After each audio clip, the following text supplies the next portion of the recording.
Muy buenos días, tengan todos y todas ustedes. El que lee mucho y anda mucho, ve mucho y sabe mucho. Miguel de Cervantes Saavedra.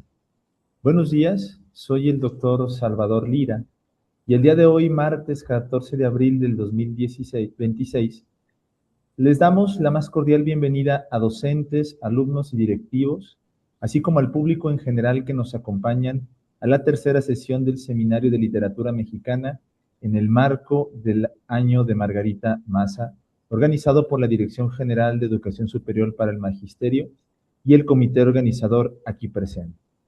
Los tópicos generales del día son literatura popular de la picardía a la revolución y literaturas de vanguardia. Para darle secuencia a este evento me acompañará la doctora Kendi Colmenares Núñez, quien nos presentará la primera conferencista.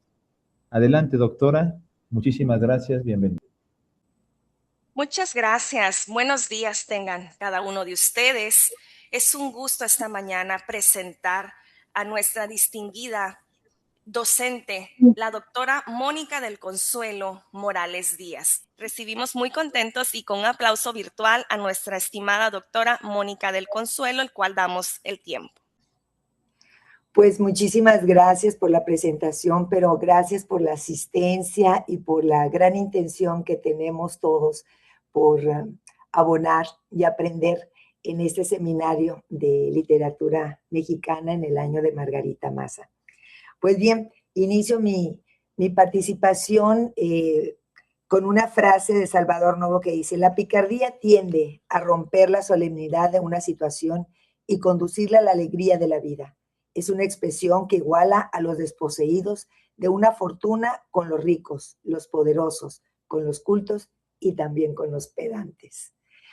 La plática que hoy les voy a dar es una plática, pues ahora sí que muy sincera y muy contextual desde el ámbito de la docencia, donde la historia de la picardía pues se une no solamente a esa parte contextual que es el burlarnos o el poner de manifiesto ciertas situaciones de las que nos podemos reír, pero también debemos de reflexionar.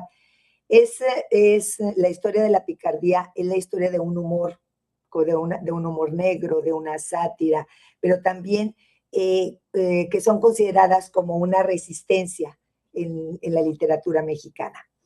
Y me gustaría poner en contexto todo esto porque la picardía está unida al humor negro, les digo, y al sarcasmo, pero no es nueva en la literatura mexicana. Los antecedentes son muy remotos desde la época clásica, con autores como Aristófanes, como Quintiliano, como Catulo, ¿sí? Que se hicieron mofa de las situaciones políticas y sociales en la antigua Grecia, en la antigua Roma, ¿sí? Y entonces pues pusieron de relieve todos los vicios sociales que había en aquella época. Entonces, estamos hablando de un género que tiene que ver con la exposición de las debilidades sociales de todas las culturas y de todas las literaturas que hay en el mundo. Adelante, por favor. Fíjense que la función de la risa es catártica. ¿En qué sentido? Bueno, pues que la historia está llena de conquistas, revoluciones, dictaduras y todo eso. Entonces, la burla, el humor, pues se convierte en una herramienta que es perfecta para poder sacar todos estos sentimientos, posiblemente de desasosiego, de impotencia, de muchos sentimientos que afloran porque no podemos hacer nada al respecto. Entonces, la picardía, el humor negro y el sarcasmo pertenecen a esa válvula de escape que tiene la literatura para poder poner en manifiesto todas estas situaciones, ¿no? Pero fíjense que el género picaresco, nosotros tenemos un antecedente muy directo en la novela española, y es el Lazarillo de Tormes el que fija estas características dentro de la literatura. Entonces, por ejemplo, estas narraciones picarescas pues van a estar, o esta obra está enmarcada en una clasificación que es la novela autobiográfica. ¿Por qué? Porque el personaje habla en primera persona y habla de sus aventuras, de sus fracasos, de sus vicisitudes. Y entonces tiene ese tinte de querer moralizar a las personas que lo leen y en este caso, bueno, que la disfrutan, ¿no? El personaje tiene que librar trampas, estafas, engaños, y a veces estos engaños pueden resultar o no pueden resultar. Entonces, es ahí donde detona la risa, detona la reflexión y detona la burla de lo que le sucede al personaje. Entonces, tenemos que El Lazarillo de Tormes viene siendo la obra que antecede a lo que va a ser la picardía en la novela mexicana. Entonces, todo esto pues va a ser muy interesante porque El Lazarillo de Tormes es una obra anónima, de 1554 más o menos. Hay diferentes versiones que se han encontrado, pero en 1554 estamos hablando del siglo XVI. Sin embargo, fíjense que yo he encontrado un antecedente en la literatura francesa, donde hay un cuento que se llama El mendigo y el ciego. El mendigo y el ciego. Entonces, muy posiblemente los autores el autor de Lazarillo de Tormes tuvo contacto con esta obra que le antecede en la literatura francesa, donde un ciego pues tiene pues nosotros ahora le llamamos Lazarillo por el nombre de Lázaro, pero tiene a un ayudante que lo acompaña en todas sus actividades que no son muy buenas, pero ese es un antecedente en la literatura francesa.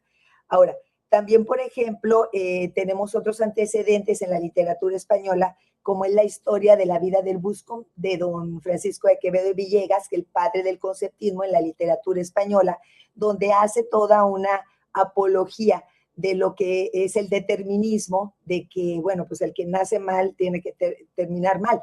Sin embargo, él rompe ese esquema y hace que el personaje reflexione sobre sus errores, ¿no? Entonces, sí es muy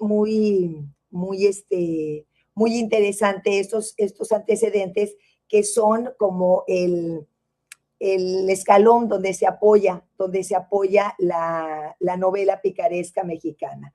Aquí, por ejemplo, nosotros tenemos que irnos un poquito atrás, no en la colonia, sino ya en la época novohispana, donde la situación política y la efervescencia literaria pues estaban normadas. Adelante con la presentación, por favor. Estaban normadas por una fachada. ¿Esto qué quiere decir? Bueno, las cosas existían, pero nadie hablaba de ellas. ¿Pero por qué? Bueno, porque existía la corona española, que era la que regulaba y controlaba todas podemos decir, todas las manifestaciones o expresiones de inconformidad que había en la sociedad novohispana. Y tenemos a la Inquisición, que no solamente se censuraba, sino castigaba a todos aquellos que iban en contra de la norma religiosa, pero también que iban en contra de la moral, que no es lo mismo, ¿sí? Pero sin embargo, por ejemplo, en el siglo XVII, pues dominaba una solemnidad muy barroca, heredada precisamente del culteranismo y del siglo de oro en España. Entonces, es muy interesante esto, porque la poesía estaba dedicada, bueno, la poesía y todas las expresiones literarias estaban dedicadas a temas religiosos y alabanzas a los reyes. Por lo tanto, la corona, y les digo, y la Inquisición, pues eran los que dominaban y controlaban todas estas expresiones. ¿Pero qué sucedía?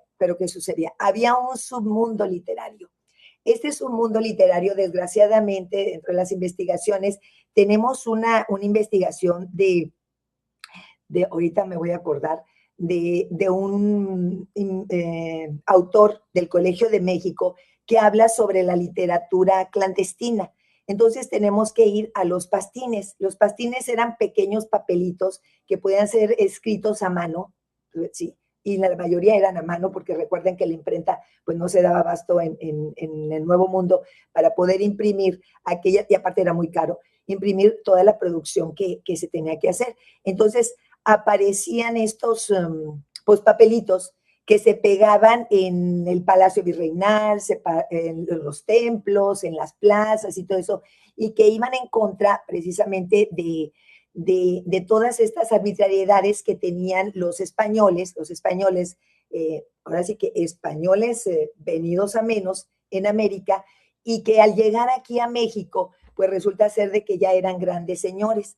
Entonces, por ejemplo, estos papelitos tenían décimas, sonetos y el conjunto de sonetos que eran redondillas para exponer precisamente esta burla que tenían en contra de los gachupines.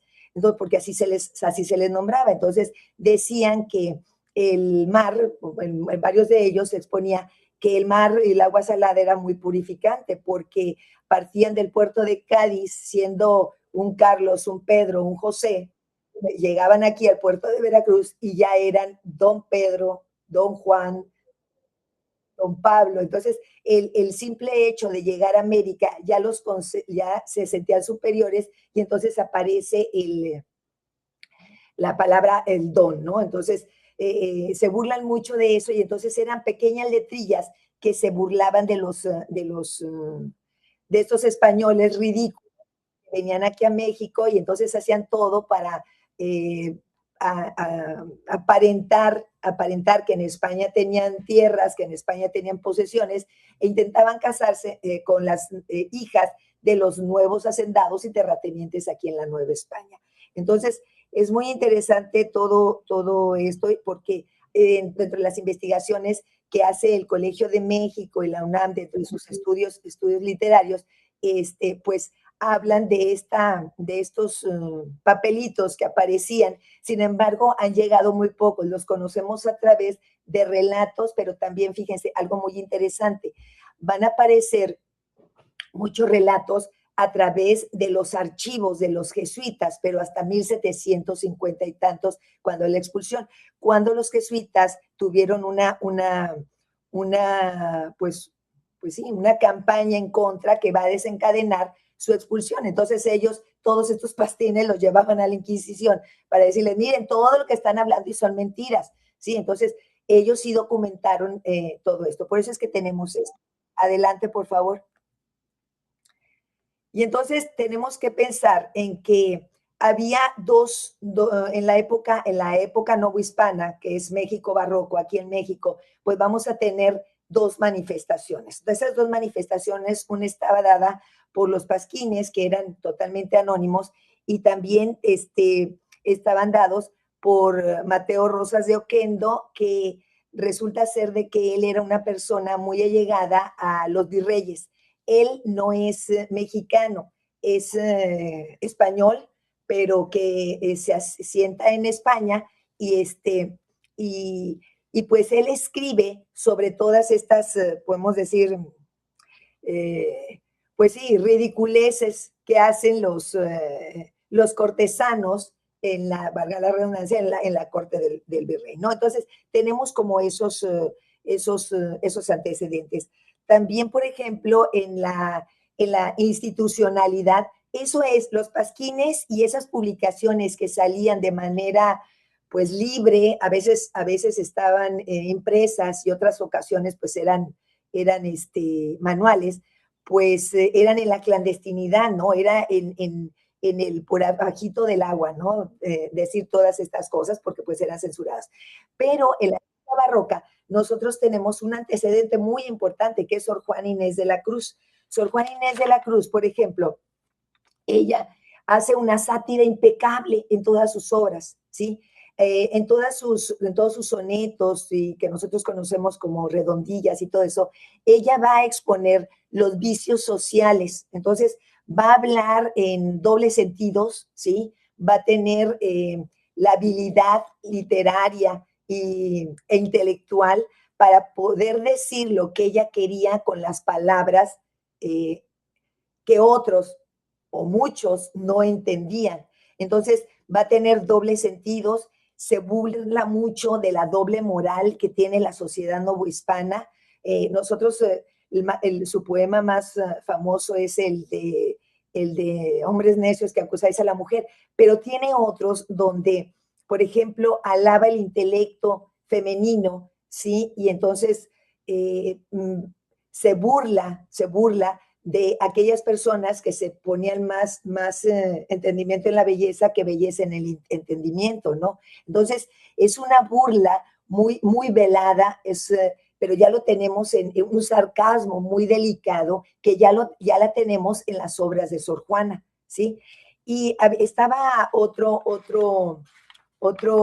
modalidad que era el vejamen. El vejamen, miren, yo siempre explico desde el punto de vista histórico todas estas situaciones, ¿no? En todas las sociedades ahí están las manifestaciones culturales y entonces se organizan los cuerpos académicos, literarios y todo eso. Y entonces en la época barroca existían todos estos grupos.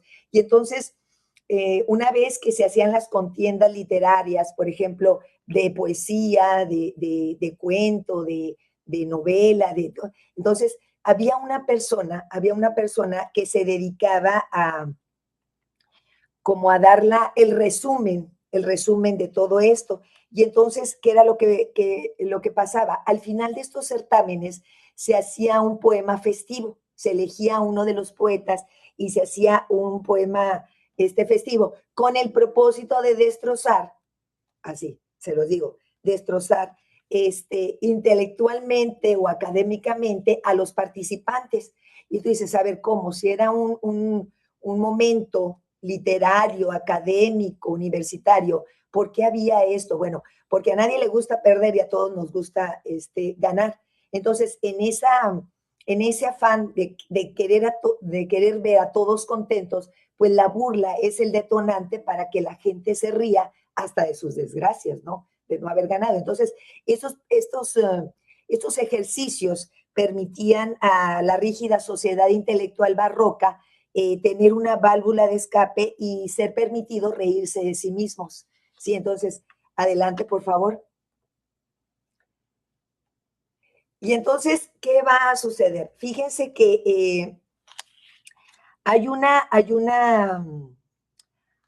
poema que ahorita no recuerdo, ahorita se lo voy a decir. He recuperado, este poema es recuperado y publicado muchos años después, pero es como el resumen de lo que les estoy diciendo, ¿no? Entonces, por ejemplo, este es un poema que es anónimo, es recuperado, data de 1604 y es una burla manifiesta a los españoles. Y aquí les dejo la interpretación, ¿no? Solamente voy a leer uno de los versos de la estrofa, la estrofa, y voy a leer la interpretación. Viene de España por la mar salobre a nuestro mexicano domicilio un hombre tosco, sin ningún auxilio, de salud falto y de dinero pobre. Entonces, aquí está desmitificando la imagen del español peninsular, pues que llega pobre, que llega tosco, que llega sin ni un centavo, ¿sí? Y entonces, más adelante, pues te va a decir en lo que se va a convertir, ¿no? Llega después, y luego que caudal y ánimo cobre le aplican en su bárbaro concilio, otros como él, de César y Virgilio, las dos coronas de laurel roble. Aquí, pues, llega aquí a México y se siente como muy superior a todos los que vivían aquí en México, la sociedad novohispana, y empieza como a desmerecer la cultura mexicana e enaltecer la cultura grecolatina o la cultura española, ¿no? Entonces, les dejo este poema para que vean cómo empieza la burla. Y me gustaría decirles que, por ejemplo, nosotros siempre pensamos en la novela picaresca y pensamos inmediatamente en Joaquín Fernández de Lizardi, con el Periquillo Sarmiento. Pero me gustaría aclarar que la obra del Periquillo Sarmiento es en el siglo XIX, ¿sí? Entonces, pues nosotros tenemos unos antecedentes, pues, manifiestos en cuanto a la burla, el sarcasmo, el doble sentido, que van a ser muy característicos pues de los mexicanos y que eso le va a dar forma y va a construir la picardía mexicana, ¿sí? Entonces, es muy interesante. Adelante, por favor. La siguiente diapositiva. Muy bien. Y entonces, ¿qué va a suceder? Bueno, estamos en la época barroca, estamos con Sor Juana, y en esa misma época, y un amigo muy personal de Sor Juana, pues va a ser nada menos y nada más que don Francisco, de Quevedo y Villegas. No, espérenme tantito. Son los infortunios de don Alonso Ramírez, pero va a ser por el gran amigo don Carlos de Sigüenza y Góngora. Fíjense que en una ocasión yo estuve en la iglesia de San Gabriel. Si hay alguna persona de Puebla, no me dejará mentir. Es una iglesia que queda en Cholula. Es un templo y tiene una biblioteca muy grande. ¿Y qué creen? Ahí hay un libro de don Carlos de Sigüenza y Góngora, ¿sí? Dedicado a Sor Juana, y está firmado por don Carlos de Sigüenza y por Sor Juana. Ellos eran amigos personales. Se dice, e incluso dentro de la biografía de Sor Juana y dentro de todas estas investigaciones, que él era una de las personas que la visitaba a ella en el convento. Entonces, eran amigos personales y convivían y compartían este sarcasmo social, esta forma de exponer los vicios sociales de la sociedad novohispana. Muy bien. Entonces, tenemos aquí la obra de los infortunios de don Alonso, de los infortunios de don Alonso Ramírez, y bueno, pues va a ser algo muy, muy interesante porque se sitúa entre una crónica real, ¿sí?, entre una novela de aventuras, pero también se conceptualiza como un relato picaresco, aunque tiene sus diferencias en el pícaro español y este personaje, porque hay claras diferencias en el sentido de que, bueno, coincidencias en que está escrita en primera persona, ¿sí? También tienen origen humilde. El personaje, don Alonso, él nace en Puerto Rico, pero resulta ser de que pues va a buscar su fortuna y es atrapado en las Filipinas por unos piratas ingleses, y entonces lo obligan a viajar por el mundo con él, pero siempre se está muriendo de hambre y pues nunca cambia su situación. Ahora, ¿qué es lo que busca él? Pues mejorar su fortuna, eso es lo que busca, y también soslayar o remediar su hambre, porque siempre va a tener hambre, igual que Lazarillo de Tormes, y la gran necesidad que tiene de reconocimiento. Ahora, también aquí sirve a varios amos, ¿sí? ¿Por qué? Pues porque es cautivo de unos piratas y en sus vicisitudes, en todas las islas que va a recorrer, pues también tiene sus grandes aventuras. Es una crítica social velada y relata a los marginados de la América colonial, porque dentro de ese viaje que él realiza, pues va a poner de manifiesto igual los vicios de los gobernantes, los vicios de los pobladores, de los oficios y todo eso, y todo lo que él hace para poder sobrevivir. Entonces tenemos un antecedente muy importante de esa burla que se va a constituir como la picaresca, ¿sí? La picardía. Y entonces hay grandes diferencias, como ya les dije, pero también nosotros debemos de pensar que esta novela sienta un antecedente en el sentido de que todavía estamos amarrados a una tradición española, ¿sí? Pero ya vislumbramos un horizonte de lo que va a ser la mexicanidad, ¿sí? Adelante, por favor. Fíjense, me voy a regresar un poquito, por favor, maestra Kendi, por favor, doctora, un poquito. Fíjense que eso sí me gustaría comentarles. Hay una diferencia muy importante entre el pícaro español y el pícaro, no, la que sigue, maestra, ahí.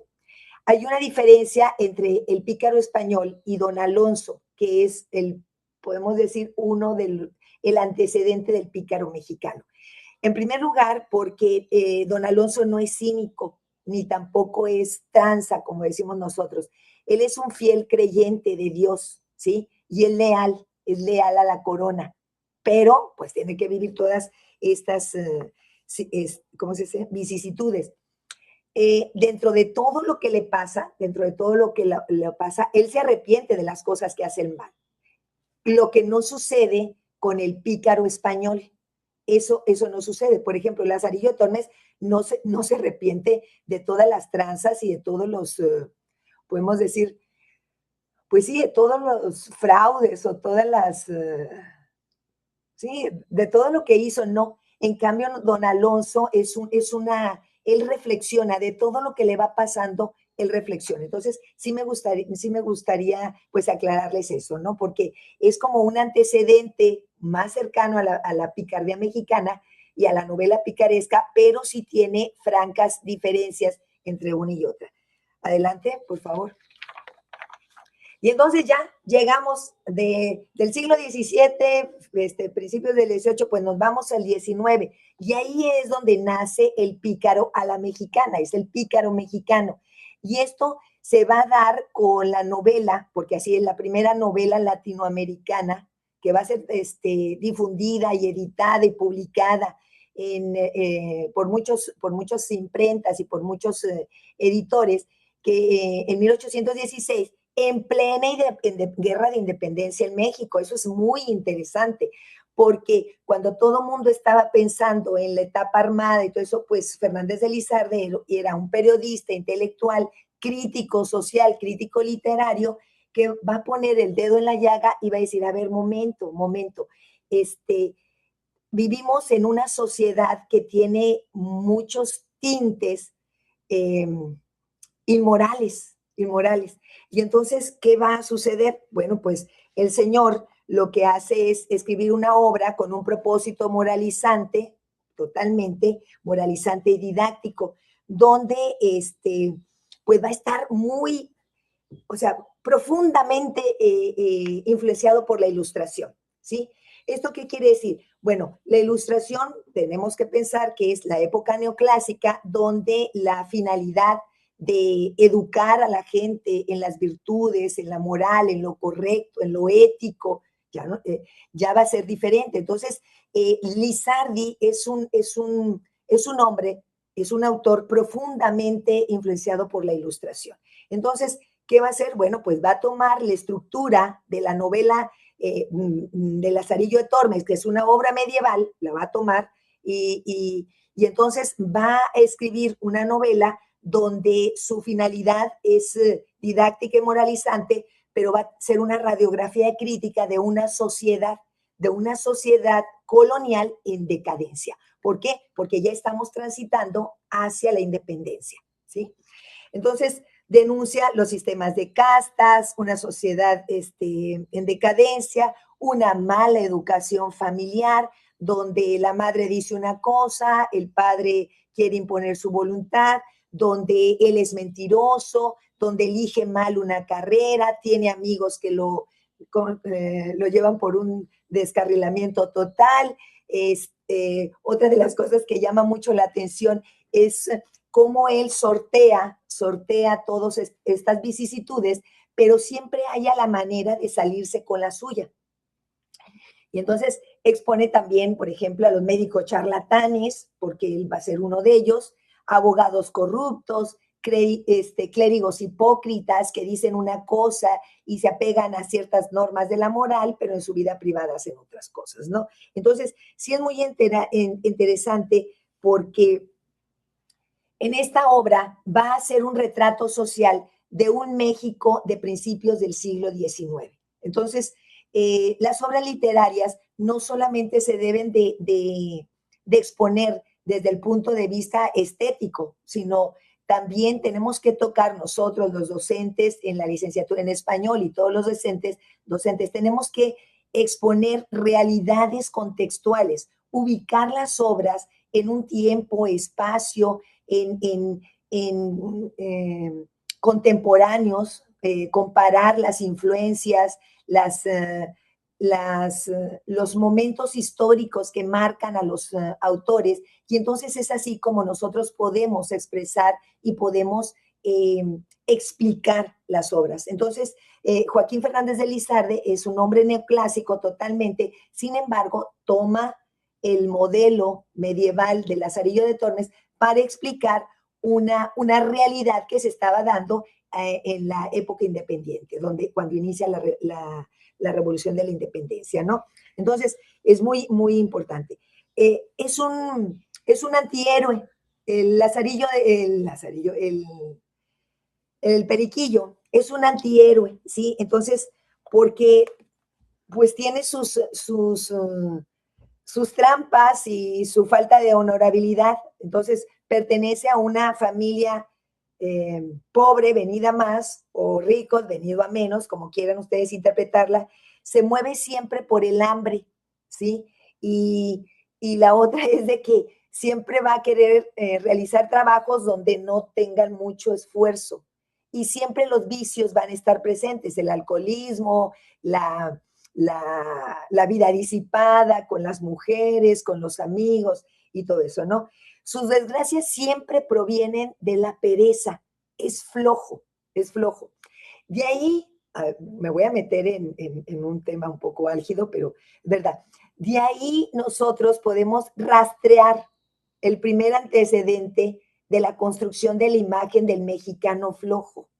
Entonces, es ahí donde se sientan las bases para decir, a ver, siempre andamos haciendo trampas, siempre andamos buscando lo fácil, siempre queremos aparentar una cosa que no somos, ¿sí? Entonces, esos son como principios que están presentes en el Periquillo Sarmiento, ¿sí? Pero hay una gran diferencia, ahí les va. En el Lazarillo de Tormes, pues no se arrepiente de nada, no. Don Alonso Ramírez, en los infortunios de don Alonso, de don Carlos de Sigüenza, es un hombre honorable, pues tiene una vida que tiene que hacer trampa y modo, y está consciente de eso. Y aquí, en el Periquillo Sarmiento, hay una transformación. Él llega a transformarse, él llega a redimirse, porque la obra empieza cuando él está escribiendo sus memorias de lo que él hizo de niño y de joven, y quiere dejarle ese legado a sus hijos para que no cometan los mismos errores. Entonces, sí hay una gran diferencia. Sí, entonces, si se fijan, tenemos como esos tres parámetros. Logra redimirse, cambia y va a tener una vida respetable, porque en las primeras páginas nosotros podemos ver los antecedentes y también cómo es una crítica mordaz así a la vida familiar, ¿sí? Cómo es que en el seno de la familia se gestan los mejores o los peores principios, ¿sí? Y cómo la incompatibilidad de la educación entre padres, o sea, madre y padre, van a generar una confusión en el proyecto de vida de los hijos, ¿sí? Entonces, es muy, muy interesante. Es un catálogo de costumbrismo. Fíjense que cuando yo explico esto, es porque el Periquillo habla como un mexicano de esa época. Expone la comida, las costumbres, las tradiciones, la forma en la que hablan los mexicanos de esa época, las costumbres de las calles, qué se hablaba, cómo se respondía socialmente a determinados casos. En la prisión, por ejemplo, el lenguaje que se utilizaba, las mujeres, cómo hablaban. Entonces, sí es como un repositorio de costumbres de un México del siglo XIX. Por eso es tan importante. Entonces, cuando hablamos nosotros de novela picaresca, pues creemos que siempre que Lazarillo, que el Periquillo Sarmiento, pues es de las primeras. No. Viene a ser la culminación de todo un proceso de creación de un pícaro mexicano. Entonces, ¿qué culmina con esta figura, ¿no? La estructura, pues, va a seguir la de Lazarillo de Tormes, de la novela picaresca española, porque está escrita en primera persona, es autobiográfica y es muy, muy, muy interesante porque tiene una estructura episódica. Cada aventura de él está como en un capítulo diferente. Entonces, es por episodios, es entrega por episodios, ¿sí? Y normalmente, pues así se publicaba, ¿no? Una entrega por episodios. Las aportaciones de Fernández de Lizardi, pues son que crea una forma híbrida que va a ser considerada la primera novela en Latinoamérica. Relata las costumbres de México, como ya lo dije, es una sátira social mordaz y es un extenso catálogo de moral y educación en México, pero sobre todo de una vida cívica ilustrada que se transgrede por este personaje que va a buscar siempre la manera fácil de vivir. Sí, entonces, muy interesante. Adelante, por favor. Y entonces, miren, les hice este cuadro donde están las diferencias entre el pícaro español y el pícaro ilustrado o el pícaro mexicano. Si entonces uno es cínico y pesimista, el otro es didáctico, uno es delincuente y el otro es perezoso, ¿sí? El final, pues es trágico, marginal, se queda atrapado en la miseria por un determinismo total. En cambio, en el mexicano, logra el arrepentimiento y quiere dar una enseñanza, ¿no? Y tiene una vida respetable. El lenguaje, pues, es muy peninsular en el pícaro español, es muy castizo, muy español. Y acá en México, pues, es rico en muchos modismos y en muchas expresiones que van a tener sus orígenes no solamente en el contacto de las lenguas amerindias con el español, sino también en un acervo muy grande de dichos y refranes mexicanos que ya se gestaban desde la época colonial. Adelante.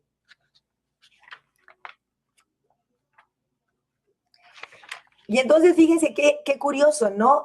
Resulta ser de que mientras todo el mundo se estaba peleando en la época de la independencia, pues Fernández de Lizardi escribe una obra donde relata al mexicano, ¿no? Y entonces, ¿qué va a suceder? Va a detonar una serie de publicaciones que van a tener que ver con esta burla a toda esa pantalla social que había, ¿sí? Y entonces va a poner de manifiesto que la gente pobre, algunas quieren seguir siendo pobres, pero otras no. Otras quieren transitar a una vida mejor, ¿sí? Y entonces, ¿qué va a suceder? Bueno, pues que se va a escribir poesía, artículos costumbristas, se van a crear caricaturas, va a generar todo un movimiento de la caricatura y esto se va a convertir en armas políticas muy poderosas, ¿sí? Entonces, nosotros conocemos, los maestros de español, analizamos caricaturas, creamos historietas, pero la historia de la caricatura basada en la crítica social, pues es muy importante en México. Y tenemos a José Guadalupe Posadas, donde se ríe de la muerte, pero ridiculiza a la élite política. Entonces, va a ser muy importante en el siglo XVIII esta burla social que va a desencadenar también en la burla a ciertos personajes que son históricos por excelencia, pero que en su momento pues fueron motivo de mofa, ¿no? Es el caso de Maximiliano y Carlota. Y vámonos a la siguiente, por favor. Oh, Dios. Entonces, tenemos, por ejemplo, les presento aquí, todo este material va a estar en el site, ustedes lo van a tener y van a tener la grabación de esta sesión. Y miren, les dejo a Francisca Carlota de Cuéllar. En el site está el libro de ella que editó creo que la Universidad de Guanajuato, no recuerdo, pero les puse ahí el libro, donde es una mujer que escribe en la revista de Violetas, en 1888 publica. Y ella muere, creo que en el 95. Entonces tiene muy poco de todo, pero ella es hermana de Tomás de Cuéllar.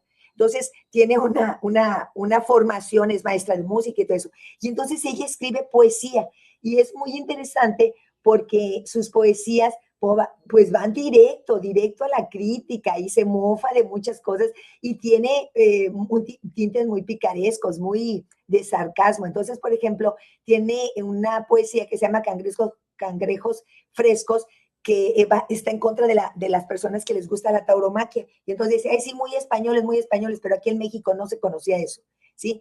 Y luego también, por ejemplo, tiene otros poemas donde critica el clasismo y la frivolidad femenina. Entonces, por ejemplo, todas esas damas de sociedad que se creían muy de alcurnia, pero pues que eran analfabetas, ¿sí?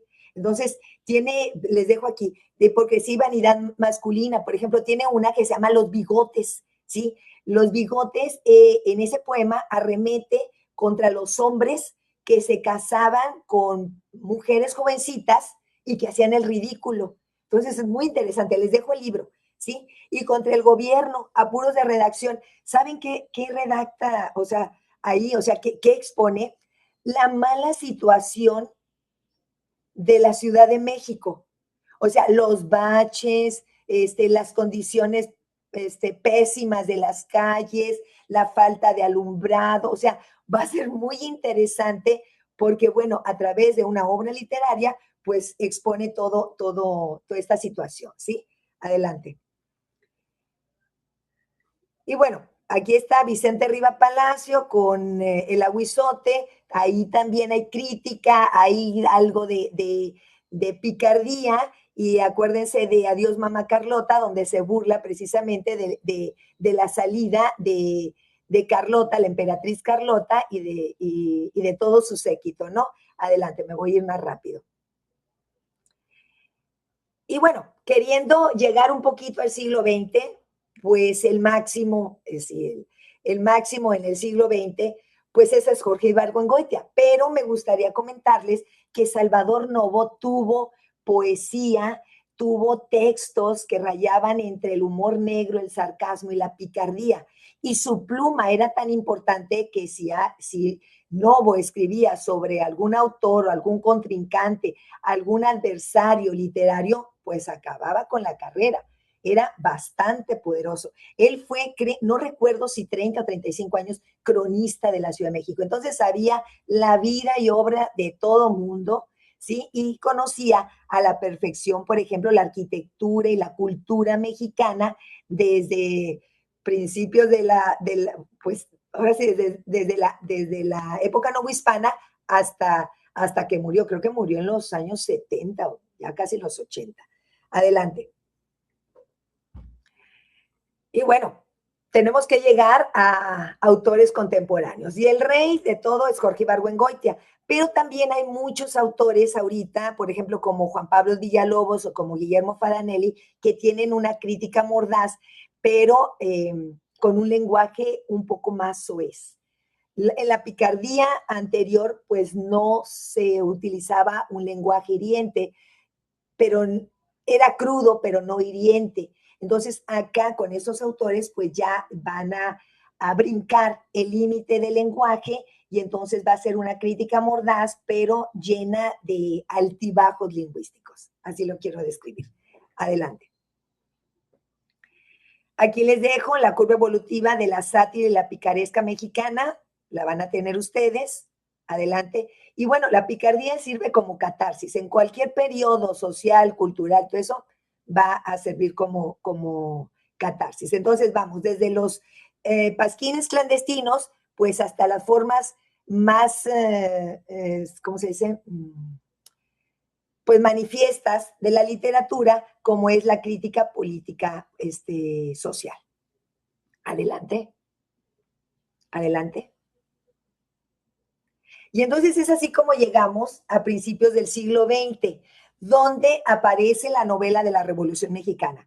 Me voy a tomar unos minutitos más porque sí es muy, muy importante cómo saltamos de esa picardía a esa exposición de las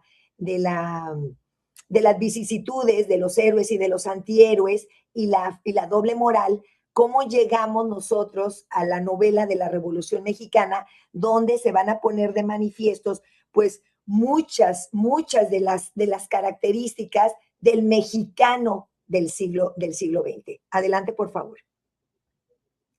Y entonces va a haber una ruptura literaria, porque la revolución lo cambió todo. Fíjense, de ser un afrancesamiento total con Porfirio Díaz, de hacer una ruptura con el romanticismo, que es alemán y francés, el romanticismo, pues nos vamos a ir a una época armada donde en el centro del país pues se vivía el modernismo, el primer movimiento latinoamericano, con una poesía perfecta, afrancesada, con ritmo, con pasajes exóticos y todo eso, pero resulta ser de que la sociedad estaba viviendo una convulsión social, ¿sí? Entonces, una convulsión armada, social y política. Pero eso no se vivía en la Ciudad de México. Todo se vivía en Aguascalientes, se vivía en Morelos, se vivía en Chihuahua, en Durango y todo eso. Entonces, se va, las temáticas afrancesadas se van a mover ahora a un contraste brutal entre un heroísmo popular y una traición de los ideales. Esa va a ser la novela de la revolución. Adelante. Entonces, ¿qué va a ser esto? Bueno, pues va a aparecer la bola. La bola es un montón de personas ignorantes que tienen hambre y sed de lucha y quieren defender su tierra. Entonces ya no es un personaje, sino son muchos personajes que es considerado como la bola. El tono es normalmente testimonial, son personas, las personas que escribieron la novela de la Revolución Mexicana participaron muchos de ellos en la revolución, ya sea como periodistas, como cronistas o en la lucha armada, como es el caso de Mariano Azuela, ¿sí? O F. Muñoz, ¿no? Manuel F. Muñoz, donde que él estuvo haciendo crónica periodística con Pancho Villa. Entonces, también en esta novela de la Revolución es muy interesante la desilusión que tienen los personajes de, pues ahora sí que entraron a una lucha armada, pero resulta ser que salieron peor que como entraron. Salieron despojados de sus tierras y la situación política no cambió, ¿sí? Entonces vas a ver un realismo crudo, pero sin una glorificación, porque la gente no sabía, muchos no sabían ni por qué luchaban, ¿sí? Hay una narrativa fragmentada y todo va a estar supeditado al movimiento de las tropas. Y la mayoría de la novela de la Revolución Mexicana pues va a estar enfocada en los grandes caudillos, como es Zapata, Villa, Felipe Ángeles, o sea, pero sobre todo en Villa, en Francisco Villa. Entonces, el lenguaje es muy popular y aquí me encantaría decirles que ¿cómo podemos utilizar esto en nuestras clases? Pues no solamente leer la novela de la Revolución Mexicana, es leer y ver y analizar cómo hablaba la gente en esa época. Y entonces podemos hacer estudios transversales de los fenómenos fonológicos que había en esa habla. Entonces, yo siempre les digo a mis alumnos que cuando nosotros escuchamos a alguien que dice Naiden, que dice pos, que dice quere, ¿sí? No es por ignorancia, es porque posiblemente en su vocabulario, en su contexto, en su familia, ¿sí? Esas palabras se utilizan y están justificadas por el uso, no por la gramática ni por la ortografía, sino por el uso. Entonces, en estas novelas, pues vamos a tener pues esas, pues sí, esas manifestaciones lingüísticas, o sea, del vocabulario en que la gente del pueblo, la gente de la tropa hablaba. A mí me llama mucho la atención, por ejemplo, cuando Demetrio Macías y los de abajo está acostado en un tapete ahí moribundo y llega Camila con un jarro de agua y le dice, no quiere más, no quiere. Pero hay muchísimos ejemplos, ¿eh? No vayan a creer que, miren, por ejemplo, yo aquí tengo, ¿cómo va el hombre? ¿Aliviado? Qué bueno, mire y tal muchacho, pero todavía está rete descolorido. De en lugar que de modo, es que no se cierre el balazo. Oiga, señá, en lugar de señora. No quiere que le hagamos alguna lucha, no quiere. Entonces, hay que leer la novela desde el contexto, ¿sí? En que ocurrieron los hechos y cómo lo vieron los autores y cómo tuvieron esa sensibilidad para poder retratar el habla de las personas en una obra, que quiero decirles algo, la novela de la Revolución Mexicana no se escribe en 1910, se escribe a partir de 1923 hasta los años 30, porque resulta ser que a partir de que Carranza, con el ejército constitucionalista, aniquila a todos los caudillos, ¿sí? Y entre ellos a Zapata y lo que ustedes quieran, y se va con Villa, contra Villa y todo eso, pues va a ser una literatura que no va a salir a la luz tan fácilmente, porque los partidarios de Villa y de la Revolución, pues ahorita están acallados por los carrancistas, por el gobierno institucionalizado, ¿no? Entonces, sí es muy interesante conocer el contexto para poder explicar a nuestros alumnos y leer esas obras con la... Quiero decirles algo, miren, leerlos con la inocencia, con la brutalidad, porque esa es la verdad, y con el decoro, ¿sí? En que los personajes cuentan su historia, ¿sí? En que los autores platican la historia de esos personajes y de esa lucha armada que muchos las vieron con otros ojos. Adelante, por favor. Adelante, por favor. Y entonces, fíjense qué curioso, ¿no? Tenemos la obra de Mariano Azuela que narra pues ahora sí que la trayectoria de Demetrio Macías con sus allegados, su pequeño ejército, que luchaban, pero no sabían por qué luchaban. Hay una parte donde le preguntan, bueno, ¿y usted contra quién va? Me dice, mire, mi general, usted me dio las insignias, yo soy lo que soy porque usted dígame si le doy para allá o le doy para acá. ¿Se imaginan tanta ignorancia? Raya en la ingenuidad, ¿a poco no? ¿Sí? Entonces, hay que leerlo así. Bueno, Mariano Azuela era médico, se hizo villista y redacta la obra desde sus apuntes autobiográficos. Entonces, es muy interesante la obra y vale la pena leerla con nuestros alumnos y hacer ese análisis fonológico del habla de los personajes. Adelante, por favor. Y bueno, Martín Luis Guzmán con la sombra del caudillo, donde, por ejemplo, es muy interesante, donde expone el asesinato a sangre fría del gobierno para mantener el poder, las grandes traiciones, ¿no? Ya llegamos, ahora somos los meros y aniquilamos a todos los demás. Y no hay nada más que lo que yo diga, ¿sí? Entonces, bueno, es la historia de México y de muchas naciones. Entonces, adelante, por favor, Martín Luis Guzmán. Nelly Campobello, y yo creo que con ella voy a finalizar esta plática. Fíjense que Nelly Campobello siempre la vemos como una coreógrafa, como bailarina y todo eso, pero tiene, aquí los tengo, miren, tiene una obra que esta fue recopilada, está aquí, hay personas de Chihuahua, esta fue recopilada por el gobierno de Chihuahua, se llama Mis Relatos o Mis Libros. Aquí está su obra, que, bueno, por la que más se conoce es por Cartucho, pero también tiene Las manos de mamá, ¿sí? Es un relato muy bello de cómo una niña, ella es villista totalmente, por eso también fue relegada.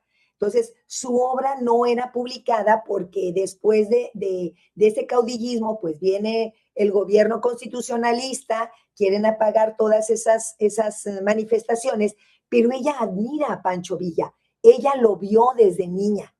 Su madre ayudó a Pancho Villa con pertrechos, con comida, con sanación y todo eso. Entonces, la mirada de Nelly Campobello hacia la revolución es una mirada ingenua, pero muy cruda, muy cruda. Y fíjense que aquí les voy a leer algo.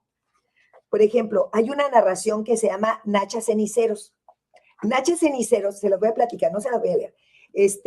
Nacha Ceniceros son pequeños cuentos, no han de tener más que 50 renglones, no más. Nacha Ceniceros, pues era una revolucionaria, era bien entrona, era de la fuerza de Pancho Villa y todo eso. Pero ¿qué creen? Un día en una cantina, pues estaba limpiando su arma y entonces ella estaba enamorada del coronel Gallardo. Y entonces el coronel Gallardo, pues estaba por allá en la cantina, pues platicando con otra muchacha, y esta estaba pues limpiando su arma, y casualmente, ¿qué creen? Se le disparó el arma, y mató, le dio el balazo en la cabeza, pero pues fue un accidente, ¿verdad? No era porque estaba allá, no. Entonces llegan con Pancho Villa, y le dicen, fíjense, han matado a Gallardito, mi general. Villa dijo despavorido, fusílenlo. Fue una mujer, general, fusílenla. Nacha Ceniceros, fusílenla. O sea, pues fusílenla. Pues si mató a Gallardo, pues fusílenla. ¿Sí? Entonces, son relatos desgarradores, pero muy realistas, muy. Entonces, termina con una frase que dice, ojalá no lo hubieran fusilado, porque a mí me gustaría decir, viva Nacha Ceniceros, coronela de la revolución. Imagínate, una coronela mató a un general. Pero pues así eran las relaciones de traiciones y cosas esas, ¿no? Entonces, hay muchos relatos, por ejemplo, las 5 de la tarde. En las 5 de la tarde dice, pues los mataron muy rápido, así como las cosas desagradables, pues, y no deben saberse. Los hermanos Portillo, jóvenes revolucionarios, ¿por qué los mataban? En el Camposanto se dijo, Luis Herrera traía los ojos colorados, el otro parecía que lloraba sangre. A los muchachos Portillo los llevó al Panteón Luis Herrera, una tarde tranquila, borrada en la historia de la revolución. Eran las 5. Miren, es un relato chiquitito, pero son los ojos de una niña que va y ve lo que sucede cuando llegan las fuerzas de Pancho Villa. Entonces, son relatos muy crudos, algunos muy desgarradores, pero cuando tú te pones en el lugar de Nelly, o sea, de la autora, dices, es que, ¿cómo una niña pudo ver todo eso? Y cómo lo narró de una manera más intelectual, pero cruda. O sea, aquí no refleja el habla de los personajes, refleja el sentir y el pensar de una niña que presenció la revolución. Adelante. Adelante. Y bueno, vámonos con Pancho Villa, ¿sí? Vámonos con Pancho Villa y con José Rubén Romero, que fíjense que algo muy interesante es que José Rubén Romero y Rafael M. Muñoz de Vámonos con Pancho Villa, pues van a ser periodistas y van a estar cerca de la acción, ¿sí? Entonces, Apuntes de un lugareño y Vámonos con Pancho Villa de F. Muñoz, pues van a ser la historia de personas que creyeron en el liderazgo de Pancho Villa, pero resulta ser de que pues Villa los traiciona, ¿no? Es el caso del cañón de Bachimba, ¿sí? Aquí el cañón de Bachimba, ¿sí? Donde 5 lugareños que se llaman los Leones, pues le creen a Villa y pues al final Villa los pone enfrente para que los maten, ¿no? Y en los Apuntes de un lugareño, pues va a ser un humor negro, donde se enfoca más en la vida de las personas que viven la revolución, más que en los personajes revolucionarios. Adelante. Y la bola, bueno, les dejo esto porque eso fue, ya no se hablaba de personajes, sino de personas que obedecían impulsos. Entonces, en muchos de las obras era la soldadera, era el general, era pues sí, el mandadero, eran los campesinos, eran los civiles, pues muchos de los personajes no tienen nombre, cosa que no ocurre en los de abajo, de Mariano Azuela, pero en muchas de las obras posteriores así va a ser. Adelante. Y les dejo esto, ¿no? El foco del individuo. Nelly Campobello y José Rubén Romero están en el foco del individuo y Martín Luis Guzmán. Y en el foco de la masa del pueblo, pues está Gregorio López y Fuentes, con el agrarismo y todo eso, Mariano Azuela con la bola, y Rafael F. Muñoz con el cañón de Bachimba, y con vámonos con Pancho Villa. Adelante. Y bueno, aquí el legado del género es que pues rompemos con el romanticismo, con el afrancesamiento y entramos a una novela que va a ser realista, determinista, contextual, cruda y muy mexicana. Adelante, creo que con eso terminamos. ¿Sí? Es la última slide, doctora.